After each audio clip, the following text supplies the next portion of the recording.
Blog Talk Radio.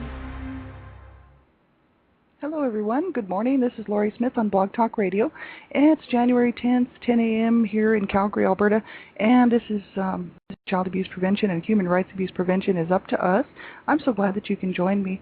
And this is blogtalkradio.com live internet streaming radio broadcast. And if you wanted to come on the show, you're more than welcome. I have a guest call-in number, and that number is 917-889-3736.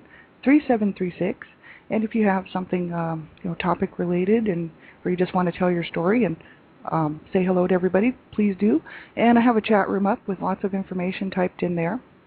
And I thought we'd just continue on talking about emotional abuse and the effects it has on children and adults as well, women and men who are exposed to emotional abuse and who are subjected to it. And there's some great information on the web, and I would suggest if anyone has suffered with emotional abuse or is suffering from emotional abuse right now, please just type in your browser emotional abuse, bring up some stuff.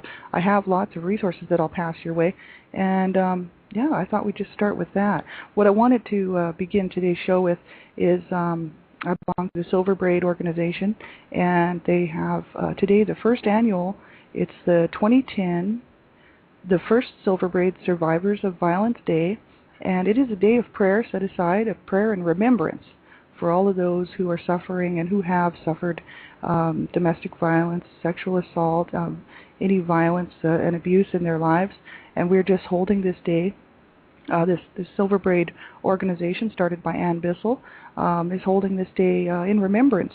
So I would just, remind everybody to take a minute out of their day and just to lift them up in your prayers and just to remember them and keep them in your thoughts for all of those who survived or did not survive abuse and domestic violence abuse, and just remember that it is happening out there, and it is happening every day, and it will continue to happen until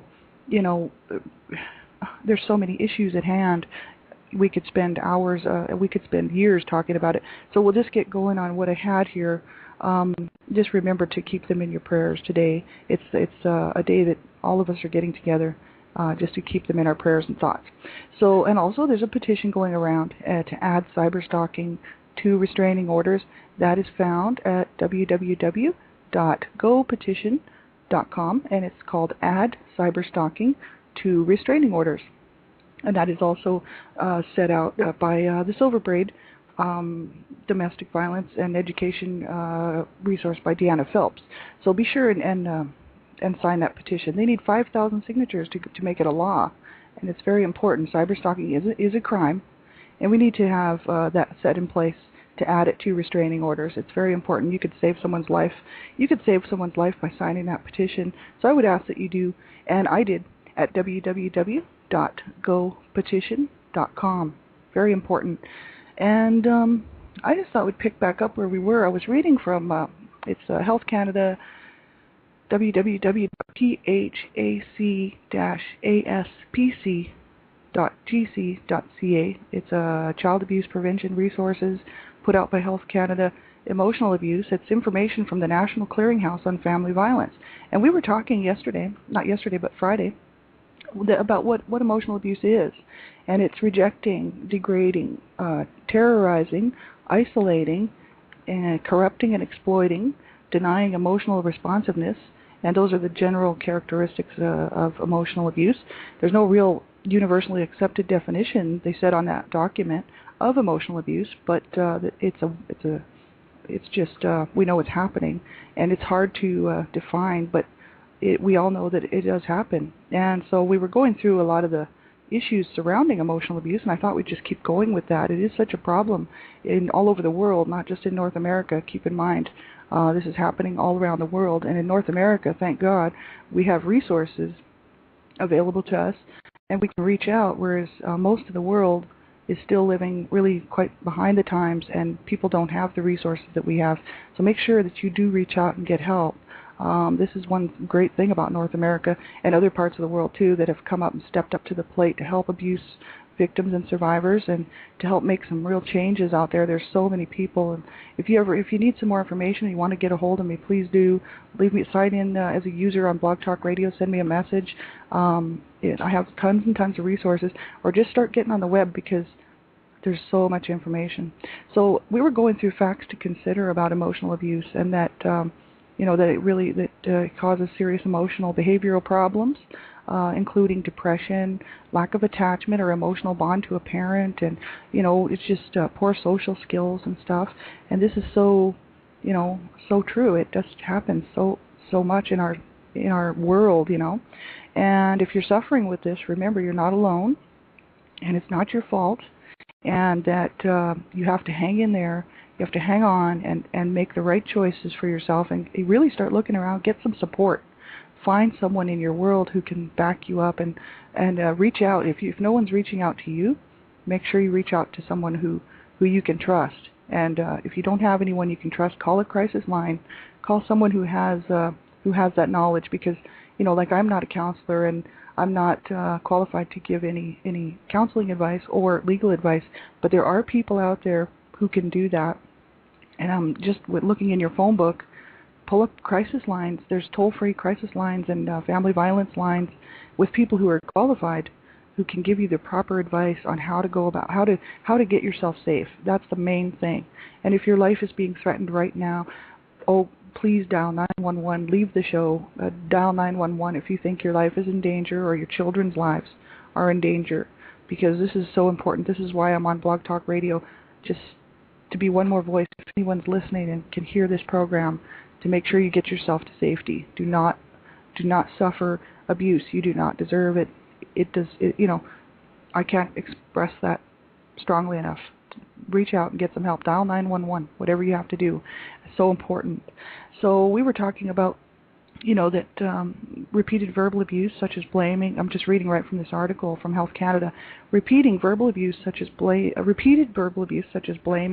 ridiculing, insulting, swearing, yelling, and humiliating, has long-term negative effects on a woman's self-esteem and contributes to feelings of uselessness, worthlessness, and self-blame. And I've seen that myself in my own life and also in my friends' lives, and that's just so true, right? If you take that, if that emotional abuse is directed at you long enough, you start to take on what that abusive person is telling you, and it just really has a negative effect on your self-esteem. And then all of a sudden it contributes to feelings of uselessness, right, and worthlessness. And I dealt with that myself in my own home. And so you do want to make sure you reach out and get some help, and don't suffer in silence. That's the big thing, right? Threatening to kill, I'm reading right from the article, threatening to kill or physically harm a female partner, her children, other family members, or pets establishes dominance and coercive power on the part of the abuser. The female partner, well, we could say the male partner too, right, and children, feels extreme terror, vulnerability, and powerlessness within the relationship. This type of emotional abuse can make an abused woman or man or child feel helpless and isolated, right? Jealousy, possessiveness, and interrogation about whereabouts and activities or controlling behaviors, which can severely restrict a person's independence and freedom, right? And social and financial isolation may leave her or him dependent upon the abuser for social contact, money, and the necessities of life, right? So that's the whole idea of the abuser, is to control the life of the abused, and to cut them off so that they have no access to money, no access to help. They'll move you away from your friends and from your family, or they'll just make sure that you don't have contact with them, right? And that way you're underneath of that person's direct abuse, right? And no one can see it. So that's why it's so important to make sure you reach out. And emotional abuse can have serious physical and psychological consequences for women and men and children, including severe depression, anxiety, persistent headaches, back and limb problems, and stomach problems, right? Because emotional abuse will manifest in the body because of the tension and the stress on a person that's involved in an abusive situation. It just releases all kinds of negative, toxins and just all kinds of negativity out the body, and your body will manifest whatever's going on in your mind. And pretty much, I'm not always, but I know it can contribute to it, just because you're holding yourself tense all the time and maybe not getting the proper sleep that you need, not eating well, and just bearing the brunt of this abuse, right? It can cause problems with your body. So it's so bad. Women who are psychologically abused but not physically abused are 5 times more likely to misuse alcohol than women who have not experienced abuse. So that's just something that they've written there. Senior abuse is still a new issue, and there is little research in this field on emotional abuse. We do know that senior emotional abuse and neglect can be personal or systemic, and that it occurs in a variety of relationships and settings, including abuse by a partner or adult children or other relatives, unrelated formal or informal caregivers, or someone in a position of trust. And we see that lots too. There's lots of seniors who are being abused, and it just has to stop. Seniors are people too, and as bad as they might seem sometimes, and cranky and cantankerous, no one deserves abuse. No one deserves to be treated badly and abused, whether it's physical, psychological, emotional, or sexual. No one deserves to be abused, not even the seniors. And as cranky and bad as they may seem at times, there has to be people in place to make sure that seniors are not being abused. It says seniors who are emotionally abused may experience feelings of extreme inadequacy, guilt, low self-esteem, symptoms of depression, fear of failure, powerlessness, or hopelessness. These signs may be easily confused with loss of mental capability, so that a senior may be labeled as senile or incapable, when in fact he or she may be experiencing emotional abuse. So this can happen, right? And it really needs to stop. We need to watch out for everyone. That's the children, that's the seniors, that's the women and the men in our lives, and if you're being abused, make sure you do reach out. And if you know someone who is, make sure you get them some help. Abusers may often outwardly display anger and resentment toward the senior in the company of others. They may also display a complete lack of respect or concern for the senior by repeatedly interrupting or publicly humiliating her or him. Not taking into account a senior's wishes concerning decisions about her or his own life is an outward sign of abuse. And because seniors are people too, they often get overlooked as people who just need to be stuck away in a home somewhere, but they experience problems too, and a lot of times need help. And when they're lashing out, it's because they've got things in their lives just like me and you who maybe they just need someone to talk to. And so it can really just perpetuate this abuse towards people. And I know some seniors who have been and are abusive as well, and it's because they need help, right? And that's why people abuse people, because they're seriously they need help. So the problem is you're being abused, but you don't have to take that abuse. And honestly, I would hope that you would reach out and get some help. It says here's interesting information here on detecting emotional abuse. Emotional abuse may be difficult to detect. However, personal awareness and understanding of the issue is key to recognizing it. The following indicators may assist in detecting emotional abuse. So they have a little diagram here and on this website that you can check out, and it gives some possible indicators of emotional abuse and neglect. In children, it's depression, withdrawal, low self-esteem, severe anxiety, fearfulness, and that can be for physical abuse too, right? Any abuse, physical abuse is emotional abuse, and emotional abuse is really, I just lump them all in the same thing, but emotional abuse definitely has its own characteristics. Failure to thrive in infancy, aggression, emotional instability, sleep disturbances. There's just so many. Suicide attempts or discussion, extreme dependence, underachievement, inability to trust. So if you see a child who has those tendencies and and you can see that they're dealing with this stuff, you might take a look at whether they're being emotionally abused or physically abused or sexually abused, because those are all symptoms of all of those abuses. And I know as I've done my research and stuff, I've seen that. So if you see a child who has those symptoms, make sure that you start checking into it and make the proper phone calls. You could save that child's life. And adults, they deal with the same things, right? Depression, withdrawal, low self-esteem, severe anxiety, fearfulness, the same exact things that children go through, right? Feelings of shame and guilt, frequent crying, self-blame, self-depreciation, overly passive or compliant, social isolation, and delay or refusal of medical treatment, and suicide attempts or discussion, substance abuse, avoidance of eye contact. See, all of these things are all related to emotional abuse and neglect, and also even physical abuse. So it all ties in. And So there's just lots of good information here on this in this article. It says, what can you do if you are being abused? Remember, you are not alone, first of all, and it is not your fault, and that no one ever deserves to be abused. I'm reading right from the page, and help is available. And it says, if you suspect or know that someone is being abused, it says A, listen, B, believe, C, support, and D, let the person know about available support services. So you could help this person get their life back that they deserve to have by listening and believing what they say and supporting them and letting them know about the services available and just telling them that you're going to be there for them and help them, right? Report suspected or known child abuse or neglect to a child welfare agency or the police. Make sure you do. You could save a life. The news reports are full of stories daily coming in from about children whose lives are being taken by abuse, and and also children who are in the hospital because of abuse, and we don't even hear most of it because it's a common knowledge fact that most abuse is not reported. So what we're seeing, as far as statistics go, which I don't have in front of me, but you can find them on the web, the amount of children and let's just go with children, the amount of children that are being abused around North America on a daily basis. Just think of how many are not being reported. Now that's what I wanted to make a point on. So it's just going on everywhere, and it's really just going to come down to education on parents' parts, on teachers, on health providers, and people who have contact with these children.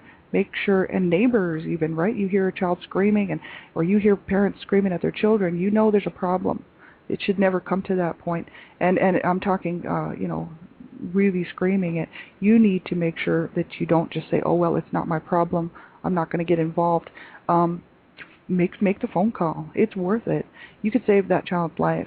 And if you're an adult and you know that your neighbors next door are fighting, and you know that someone's being battered, whether it's the male or the female, or in a situation where the partners are the same sex, make sure you reach out to those people and let them know that you heard what was going on, you're very sorry, and that if they ever need anything, that you will help them. This is what it's going to take, people. It's going to take us all. We're all going to have to get involved and really start looking around. I know I'm aware and looking and being aware of who's around me at all times. It says if you are a service provider, you can work with other organizations to increase awareness of emotional abuse, address the needs of those who have been or are being emotionally abused, and keep informed of resources and materials relating to intervention and prevention of abuse. And it says where to go for support services. There are 24-hour helpline or distress lines, transition houses or shelters, a social service agency, child welfare or family services agency, police, legal aid service, health professionals, nurses, doctors, dentists, etc., community health centers, public health department, home support agencies, there's so many, religious organizations, friendship centers. Just please be sure and reach out and start getting on the web if you can and you have access, and start researching and finding out that there is help. Or your phone book, there's numbers right in the phone book there in the front of the book that give great information for people who are being abused, and there's people trained out there who can help you. So that's my big thing. I just ask that you would just reach out and make sure you keep reaching out. As long as you keep reaching out, you will find help. And that's the whole key to this whole thing, to get yourself safe, to get yourself well. And, there's about 10 minutes left on the show. You're welcome to phone in. My guest call-in number, again, is 917-889-3736. If you have a resource you'd like to share, or you found a nice, great healing program or therapy that worked for you, I would suggest professional counseling at all times. I'm not a professional counselor. I know that I should have had professional counseling many, many years ago, way back after the abuse happened. And, I carried it with me for a long, long time. And it wasn't until recently that I actually started to make sense of it. And it was only by the grace of God, and also by believing in myself enough. But it took me years and years to believe that I actually was worth it, and that my life does count, and that by standing up and saying no, stop abuse of all kinds, it has empowered me to go ahead and make the steps that I need to to make and take the steps I need to take to get help, and that's why I suggest that you do. This show is just, I'm just here to offer information regarding the stuff out there that I'm finding for myself, and just to keep spreading the word that you can do it. Suicide is a real problem. My brother committed suicide, did not get the help that he needed, and suicide is never the answer, and you can get help. There's people that can help you. And so, and life can be good, and you do deserve to have a good life, and we all do. It's our human right. And so I'm big on human rights, as you can tell, and it's going to take all of us to make change. We are all going to have to stand up. I can see that. I thought, what is the problem? Why is this still going on? And it's because people have problems, the abusers have problems. They can't control themselves, or they're mentally ill, or they just have evil in their heart, or something's just wrong with them. And here's all these people being abused, and then what's happening? It's getting pushed under the carpet because no one wants to talk about it. And so that's why I thought, well, I'm talking about it because I'm not ashamed, and I'm not afraid to step up for my human rights. I'm not afraid to stand up for someone else's human rights either. And that's what it's going to take. We all need to say, no, this has to stop. And so I just hope, that you'll join me in this in your own way, whatever way that is, to do whatever you can in your community. I know I'm not very locally involved right now because I just started doing this, and I'm just looking around to see who is out there and who is doing what. And I only have so many resources and so much time during the day, and I have to work like we all do, mostly, right? So but that's why I say whatever you can do. It doesn't matter how big or how small. If you just do your part and look around you and make sure the children that you know are safe, right? And that the people living around you in your world, in your family, or in your home, or even your neighbors or friends, I don't think it's being nosy. I think that it's nice to know someone cares enough, right? So that's my thing. I just think we all need to take a look around us and then make some positive changes in our world, right? So I found another great resource. This is a new one for me. I've never seen this before. It's the Adult Survivors of Child Abuse organization, the Morris Center. It's a manual called Survivor to Thriver, and I'm not sure if you might have seen this, but I had never seen it, and I thought it was just awesome. I'm actually going to print the whole thing out and go through it myself. You can find it at www.ascasupport.org. And it's just so good. There was so much information here, and they had lots of information on emotional abuse. Emotional abuse is defined as a pattern of psychologically destructive interactions with a child that is characterized by 5 types of behaviors, and this is found on page 42 of that manual. Rejecting, isolating, terrorizing, ignoring, and corrupting. Emotional abuse involves the use of words as weapons. The scars left may be more psychological than physical, which makes emotional abuse harder to identify. Physical signs of emotional abuse may include malnourishment, small physical stature, poor grooming, and inappropriate attire for the season or circumstances. Behavioral signs that may suggest emotional abuse include constant approval-seeking, self-criticism, letting oneself be taken advantage of, excessive timidity or quiet aggression, indecisiveness, fear of rejection from others, verbally hostile, provocative, or abusive behavior. Because these signs can result from other social and environmental causes, we again encourage you to take care in assessing your own personal experiences. So you do have to, that's why it's good to get help from someone who knows, from a professional, whether it be a counselor or an online hotline person who is trained and knows all about this stuff. So that's why I say make sure you reach out, right? Get some proper professional help, and that's a big one even for me. It says, there's just so much good information. It goes into rejecting, terrorizing, ignoring, isolating, etc., corrupting, and then it has journal questions. It asks these questions like, did your parents frequently rant and rave about what a horrible, stupid, or ugly child you were? Now this is based on child abuse, but this could be for domestic violence as well. Did your partner frequently rant and rave about what a horrible, stupid, or ugly partner you were, right? This could go either way for domestic violence as well. So that's why I thought these questions were really good. Did they involve you in some illegal activity? Did your parents or your partner prevent you from having friends? See, if you can answer these questions, it kind of helps you to see whether or not how serious the abuse was, right? It says after reading this section, you have some guidelines as to what constitutes physical, sexual, and emotional abuse. And now you can use this knowledge as a standard to determine what actually happened to you. So I thought this was a great resource, www.ascasupport.org. And what are the adult repercussions of child abuse? It just goes on to explain lots of good information. I have a caller on the line. I'll see if they're still there. And hello, are you still there? Hello?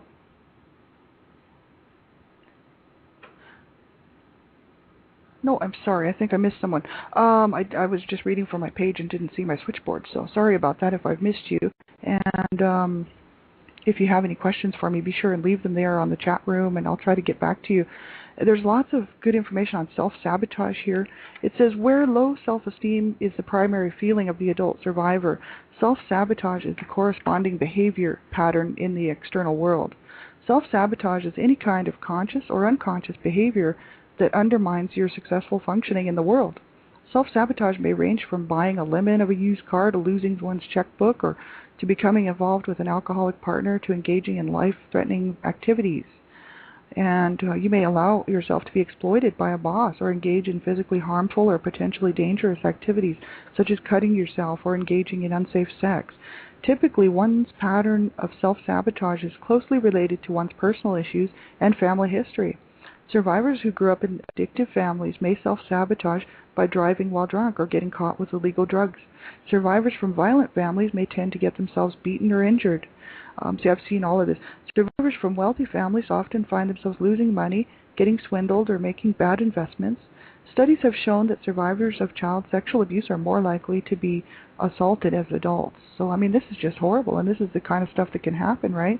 It says self-sabotage is linked to the survivor's instinct to become re-victimized in a way that continues or replicates the past abuse. Sometimes the self-sabotage is not directed against the survivor, but rather against someone the survivor loves. For example, the adult survivor of family-perpetuated sexual abuse who is now a mother may be surprised to find that her daughter is being molested by her husband or a friend of the family. In this case, the self-sabotaging behavior is the mother's inability or failure to see what is happening and to protect her child. See, so this we see happening all the time. It's horrible, and my heart is with you out there if you're suffering from any of this, and I just want you to know that there's help, and make sure you do get help. Reversing self-sabotage begins with building awareness of everything you do in your daily existence that sacrifices your happiness, satisfaction, and productivity. This will be discussed in more detail in Step 9. So see, this journal is really, this Survivor to Thriver manual is really cool, and I'm going to print the whole thing and go through it. And I'm probably going to come away with some real defined information. So I would suggest it for anybody. It says here, have you ever thought about or attempted suicide? These are questions they ask you, and you just answer them right as honestly as you can. Do you engage in life-threatening behavior?